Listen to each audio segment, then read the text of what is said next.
सहारनपुर नाम का एक गांव था। वहाँ सोनिया और हरिया नाम के पति पत्नी रहते थे। हरिया कुछ काम धाम नहीं करता था, पूरा दिन गांव में इधर उधर सहारनपुर नाम का एक गांव था। वहाँ सोनिया और हरिया नाम के पति पत्नी रहते थे। हरिया कुछ काम धाम नहीं करता था, पूरा दिन गांव में इधर उधर मंडराता रहता था। वो दोनों गांव में ही किराए के मकान में रहते थे। अरे हरिया भाई, अब तो 3 साल होने वाले हैं। अरे मेरा किराया दो, वरना मेरा घर खाली कर दो। अरे चल जा यहाँ से, अभी हमारे पास पैसे नहीं हैं, जब होंगे तब दे देंगे। भाई साहब, हमें 2 महीने का समय दे दो, मैं पूरी मेहनत करके आपका सारा किराया दे दूंगी। पता नहीं मैं कहाँ फंस गया तुम लोगों को मकान किराए पर देकर। फिर इतना बोलकर मकान मालिक वहाँ से चला जाता है। उसी गांव में ही एक गरीब औरत भी रहती थी। उसके पास कोई घर नहीं था, इसलिए वो रोज रात को बरगद के पेड़ के नीचे ही सो जाया करती थी। वो अक्सर लोगों के घर रोज कटोरा लेकर भीख मांगा करती थी। गांव वाले भी उससे परेशान हो चुके थे। बहन जी, कुछ खाने को दे दो, मैं बहुत दिनों से भूखी हूँ। हाँ, रोज रोज आ जाती है, यहाँ खुद के खाने के लाले पड़े हुए, चल जा अभी, कल आना। फिर वो दूसरे दरवाजे पर जाती और वहाँ भी उसे यही सुनने को मिलता कि कल आना। वो अगले दिन फिर भीख मांगने जाती, फिर उसे यही सुनने को मिलता कल आना। फिर एक दिन उसने आना बंद कर दिया और अगले ही दिन उसकी लाश वहीं बरगद के पेड़ के नीचे मिलती है।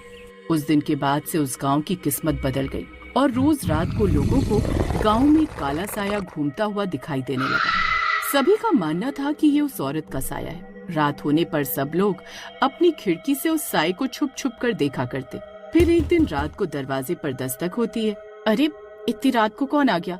अजी जाओ ना, देखो ना कौन है। अरे नहीं नहीं, मैं नहीं जाने वाला। रोज रात को बाहर वो काला साया घूमता है। अरे तो तुम जाओ। अजी आप इतने डरपोक निकलोगे, मैंने सोचा भी नहीं था। सीमा का पति रोज रात को 12 बजे फैक्ट्री से लौटता है, वो तो नहीं डरता, और एक आप हो। अरे चुप कर, मैं भी किसी से नहीं डरता। वो तो मैं बस मजाक कर रहा था। अरे क्या मुसीबत है यार, अरे ये कहाँ फंस गया मैं। हे भगवान, रक्षा करना। फिर जैसे ही हरिया दरवाजा खोलता है तो उसके होश उड़ जाते हैं। दरवाजे पर चुड़ैल कटोरा लेकर खड़ी होती है। अरे मर गए रे चुड़ैल। अरे अब क्या करूं, अगर मैं हिला तो ये मुझे खा जाएगी। तभी सोनिया झांक कर देखती है तो उसे भी वो चुड़ैल दिखाई देती है। वो पहचान जाती है कि ये वही भीख मांगने वाली औरत है। सोनिया भागकर हरिया के पास जाती है। अरे चुड़ैल, जाओ यहाँ से, कल आना। फिर जैसे सोनिया उसे कल आना बोलती है, वो चुड़ैल वहाँ से चली जाती है और साथ वाले घर का दरवाजा खटखटाने लगती है। अरे इतनी रात गए, कौन है? फिर रोहन दरवाजा खोलने जाता है। दरवाजा खोलते ही बाहर चुड़ैल खड़ी होती है। चुड़ैल, अरे ये चुड़ैल कहाँ से आ गई? तभी वो चुड़ैल उसकी गर्दन पकड़ लेती है और उसे ऊपर हवा में उठा देती है। अरे मर गया रे। अरे मुझे बहुत भूख लगी है, मुझे भीख दे।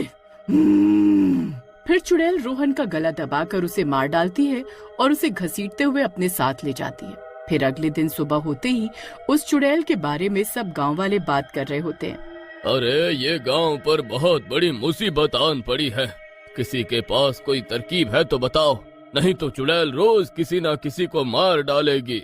मुखिया जी, ये वही भिखारिन है जो गांव में भीख मांगा करती थी।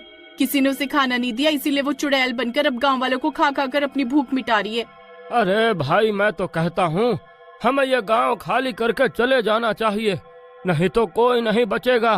अरे लेकिन हम अपने पशु और खेती को छोड़कर कैसे जा सकते हैं? सारी फसलें बर्बाद हो जाएंगी। किसी को कहीं जाने की जरूरत नहीं है, मेरे पास एक तरकीब है उस चुड़ैल से निपटने की। अगर हम अपने घरों की दीवारों पर चुड़ैल कलाना लिख देंगे तो वो चली जाएगी। फिर सोनिया की बात मानकर सब गांव वाले अपनी अपनी दीवारों पर चुड़ैल कलाना लिख देते हैं। फिर रात होते ही वो चुड़ैल गांव में आती है। वो पहले दरवाजे पर भीख मांगने जाती है, वहाँ लिखा होता है कलाना। वो पढ़कर चुड़ैल आगे बढ़ जाती है। इसी तरह गांव वाले उस रात उस चुड़ैल को बेवकूफ बनाते हैं। ये सब हरिया का मकान मालिक सामने वाले घर से देख रहा होता है। यही सही मौका है इन दोनों को मजा चखाने का। फिर अगले दिन रात होती है। वो हरिया के घर के बाहर जाकर चुड़ैल का लाना को मिटाने लगता है। हरिया और सोनिया खिड़की से सब देख रहे होते हैं। अरे नास मिटे, अरे अरे ये क्या कर रहा है? अरे हमें मरवाना चाहता है क्या? तुम दोनों ने मुझे बहुत परेशान किया है। इतने महीनों से अपना किराया मांगते मांगते मेरी चप्पल घिस गई। यही सही मौका है अपना मकान खाली करवाने। अरे भाई साहब, उसे मत मिटाओ, वो चुड़ैल आती होगी, वो हमें मार डालेगी। मकान मालिक तेजी से लिखा हुआ सब मिटा देता है। अरे कमबख्त, अगर मैं आज रात बच गया ना तो तुझे जिंदा नहीं छोड़ूंगा। हाँ, तभी डरावनी डरावनी आवाजें आने लगती हैं। वो चुड़ैल आज रात फिर गांव में आती है। सब गांव वाले अपनी अपनी खिड़कियों से उस चुड़ैल को छुपकर देख रहे होते हैं। मैंने 2 दिनों से कुछ नहीं खाया है। तुम गांव वाले रोज बोलते हो कल आना कल आना, इसीलिए मैं आज आई हूँ अपनी भूख मिटाने। आज भूख मिटा कर ही जाऊंगी। अजी अब हमारा क्या होगा? सबके घर के आगे तो कल आना लिखा हुआ है, सिवाय हमारे। तभी वो चुड़ैल एक एक करके सबके घरों के बाहर जाती है, लेकिन चुड़ैल कल आना देखकर आगे बढ़ जाती है और फिर हरिया का घर आता है। वहाँ दीवार पर कुछ नहीं लिखा होता। ये देखकर चुड़ैल दरवाजा पीटने लगती है। सोनिया और हरिया सोफे के पीछे छुप जाते हैं। अरे मर गए रे। अरे सोनिया, अरे अब क्या करे, कमबख्त चुड़ैल तो हमारे घर आ गई। चुपचाप रहो जी, ज्यादा आवाज मत करो, उसने सुन लिया तो हम नहीं बचेंगे। खोलो दरवाजा खोलो, मैं बहुत दिनों से भूखी हूँ। आज अपनी भूख इसी घर से मिटा कर जाऊंगी। अरे मकान मालिक, तेरा नास मिटे। अरे अपने किराए के चक्कर में तू आज हमें मरवा कर ही छोड़ेगा। फिर चुड़ैल दरवाजा जोर जोर से पीटने लगती है। दरवाजा अब कमजोर हो चुका था और टूटने ही वाला था। मकान मालिक सामने वाले घर से ये सब देखकर खुश हो रहा था। अरे वाह वाह, आज तो मजा आ गया।